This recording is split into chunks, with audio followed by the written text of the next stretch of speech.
Hello बच्चों, very good morning बेटा। Last class में मैंने आपको जर्नल एंट्री में ट्रेड डिस्काउंट और कैश डिस्काउंट वाला कॉन्सेप्ट समझा दिया था।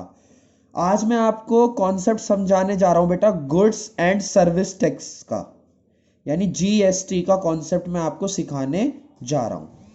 जो कॉन्सेप्ट है जीएसटी का, उसकी हम बात करने आज जा रहे हैं। ठीक है बेटा, तो मेरी बात ध्यान से समझना। जीएसटी होता है बेटा तीन तरीके का अलग अलग जीएसटी होता है। एक होता है सीजीएसटी, एक होता है एसजीएसटी, एक होता है आईजीएसटी।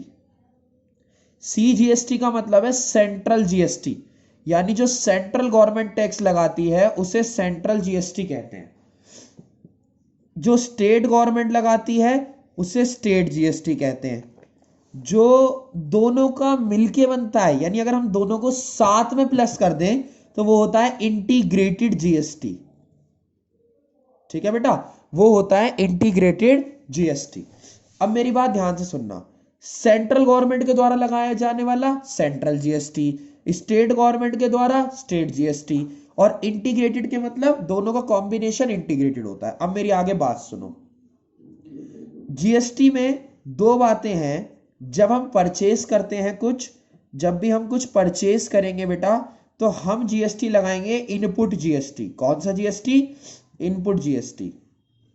और जब भी हम सेल करेंगे, यानी सामान बेचेंगे और हमारे पास उसकी वजह से पैसा आएगा, तो हम लगाएंगे आउटपुट जीएसटी। तो एक होता है इनपुट जीएसटी, एक होता है आपका आउटपुट जीएसटी। ठीक है बेटा, एंट्रीज कैसे होंगी इसकी ये सुनो। पहले कॉन्सेप्ट समझो इनपुट जीएसटी का।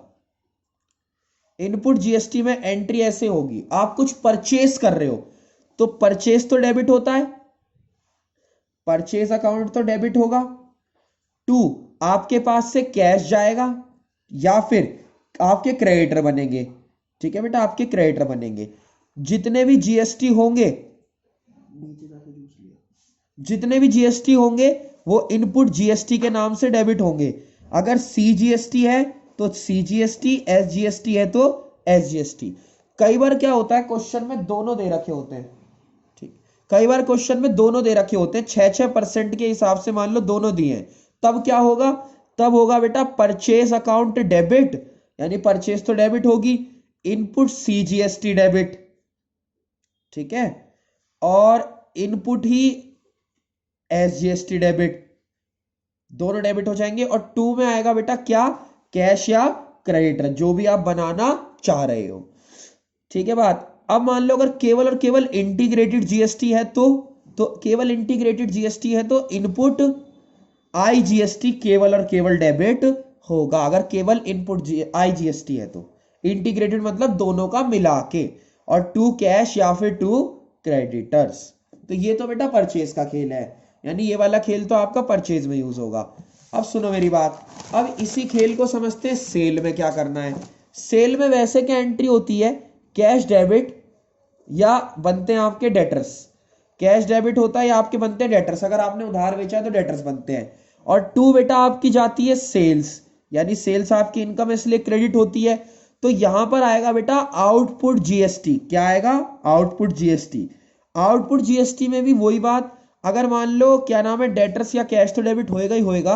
अगर दोनों जीएसटी अलग अलग दे रखे हैं तो टू सेल्स और टू क्या नाम है सेंट्रल सीजीएसटी, वो भी कौन सा? आउटपुट।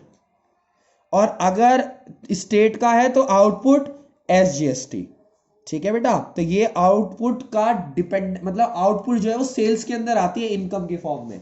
ठीक है, अगर मान लो इसी में इंटीग्रेटेड हो तो डेटर्स या कैश डेबिट टू सेल्स और टू आईजीएसटी। ठीक है, आईजीएसटी मतलब सेंट्रल और स्टेट दोनों गवर्नमेंट का इंटीग्रेटेड जीएसटी एक ही बार में। तो बेटा ये कॉन्सेप्ट है जीएसटी का। ठीक है, पता कैसे लगेगा क्वेश्चन में जीएसटी लगाना है या नहीं लगाना? आपको जो जर्नल एंट्रीज दे रखी होंगी उसके नीचे लिखा होगा कि जीएसटी जो है वो इतना परसेंट है, 6% है पर एनम। ज्यादातर इसका रेट ऑफ इंटरेस्ट जो है वो 6% पर एनम ही मिलता है।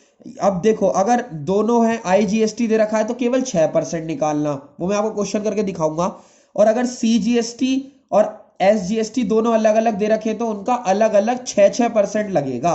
जैसे 1 लाख होगा तो 6% अलग अलग लगेगा अगर SGST और CGST अलग है, और इंटीग्रेटेड दे रखा है तो केवल एक ही बार में 6%। तो आप इसको कॉन्सेप्ट को नोट कर लो। नेक्स्ट क्लास में बेटा मैं आपको इसके और डिस्काउंट के क्वेश्चन कराऊंगा। Thank you so much.